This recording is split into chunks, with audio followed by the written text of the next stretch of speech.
Time for today's deep dive. Can't talk enough Chiefs. Training camp about to fully get underway, and that is why we have solicited the help of Tucker Franklin from KC Sports Network. And let's talk about what is going to be the biggest issue come Friday when the veterans report Chris Jones or no Chris Jones. We still don't know. Right. What's your take on kind of where we are in this situation?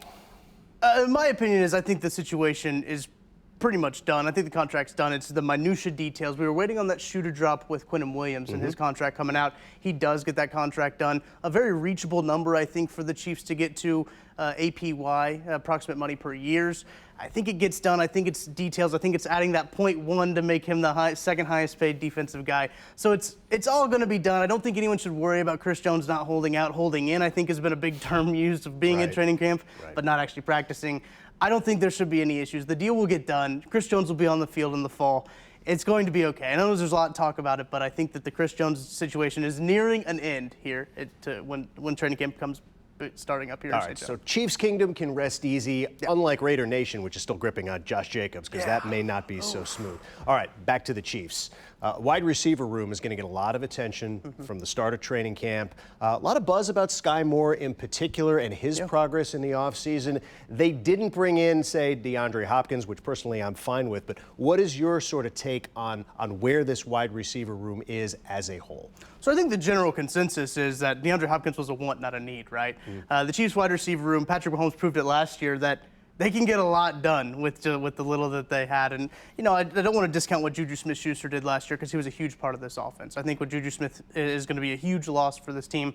But they've got guys that step up, Kadarius Toney being one of those guys. If he can stay healthy, stay on the field, a dynamic football player. I love to watch him play football.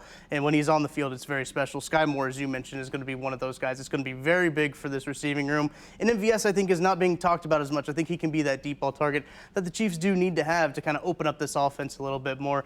I know it's easy for people to say, hey, they don't have a number one wide receiver right now. I think that people will get to that point. But I don't think you need to worry. They also have Travis Kelce on this team who has wide receiver numbers. There's a lot of guys out there that Patrick Mahomes showed last year he can really spread that ball around. Jerick McKinnon's coming back to help in the passing game. So I really don't think there's time to hit the panic button right now. I think that it'll all be okay in Chiefs Kingdom. It's funny, you kind of stole my thunder because I was going to ask you next, who is the number one wide receiver? And even if there does not need to be a de facto number one, you make the call right now, outside of Kelce, among the receivers, who leads this team in receptions this year? That's a really good question because they didn't have an 1,000-yard receiver last year. Travis Kelce had the most receiving yards. I'm going to say it's going to be MVS. Okay. I think he's going to catch a lot of those deep balls. I think he's going to have a lot of that going for him in that offense. They're going to try to maybe open it up a little bit more because I think corners are going to sit down on what they had been doing really well last year. I think MVS could lead the receiving room. I like it. Come January, we're going to bring we're going to pull the tape. You should. And we'll see whether you're clairvoyant or not. Not much to talk about with regard to the starting quarterback. I'm sure his ankle's fine at this point. Yeah. The backup QB, however, is interesting because Chad Henne no longer there. Right? And they bring in former Mizzou star Blaine Gabbert, who's had a long NFL career, I might say turbulent NFL career. Your thoughts on, first of all, is he the guy? I mean, does Shane Buechele factor in here in the competition for number two? And what do they have if, God forbid, Mahomes has to miss a game somewhere?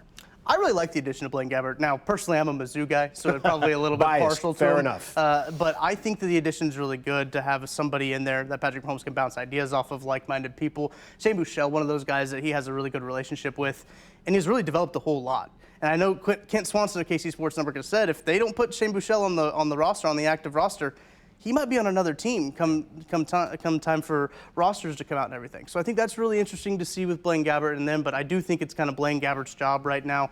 But it's an interesting dynamic back there in the quarterback room. I don't really think that there's a position group on this team right now you can fully write out in Sharpie.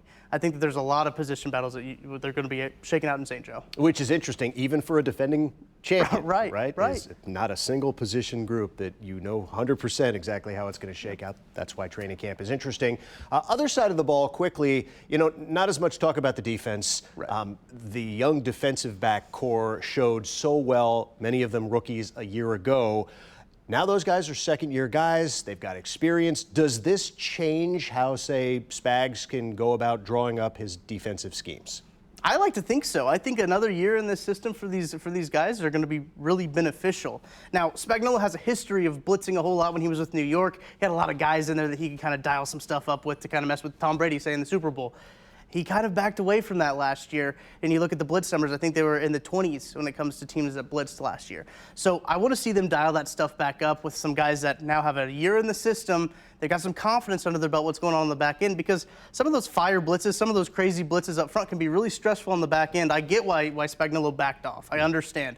But I kind of want to see him dial it up this year, because if you give Patrick Mahomes a top 5 defense like I think that they can be, it's over. I think you just got to give him the ring right now. That's what happens. No, I think that's totally fair. And you know what? If Charles Omenihu becomes a star in this defense, if Felix gets it and the light comes on quickly and provides a pass rush, you're not going to have to blitz as much because you got the guys up front. So it really, a lot of toys to play with. It's going to be a ton of fun to see this defense progress this season, not just the offense. Tucker, appreciate your time, man.